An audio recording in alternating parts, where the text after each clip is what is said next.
Market করে নিয়ে আসলাম, দেখাই কি কি কিনে নিয়ে আসলাম। এই যে প্যাকেট থেকে কিন্তু খুললাম, কি কি কিনলাম একটু দেখাচ্ছি আপনাদের। গরম পানি করার জন্য জগ কিনেছি, আর এই যে গ্লাসগুলো দেখছেন এটা কিন্তু দেশের বাইরের গ্লাস।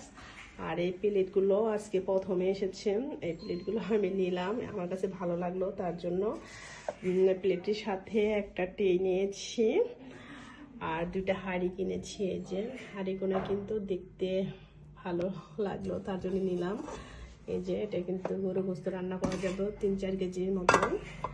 আর একটা কিনেছি ছোট, এই যে দেখায় এই হাঁড়িটা অনেক সুন্দর আর কি। অল্প কিছুই কিনেছি আজকে, আমার কাছে টেটা অনেক ভালো লাগেছে। টের মধ্যে কিন্তু ভাজি করে রাখা যাবে, যেহেতু বড়া এবং ইত্যাদি বানাবো, রোজা আসতেছে, রোজার মধ্যে এগুলো আর কি ইত্যাদি রাখা যাবে, তার জন্য এটা নিলাম। এটার সাথে ম্যাচ করে প্লেটগুলো কিনলাম, প্লেটগুলো অনেক ভালো লাগলো। আর রাইস কুকার কিনেছি, আগে রাইস কুকারটা আমার নষ্ট হয়ে গেছে, ঈদের নতুন করে রাইস কুকার কিনেছি।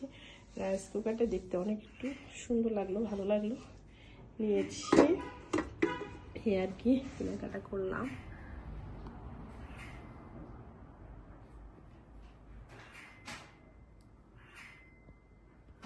আর এগুলো দেখতে কিরকম হয়েছে বলবেন কিন্তু।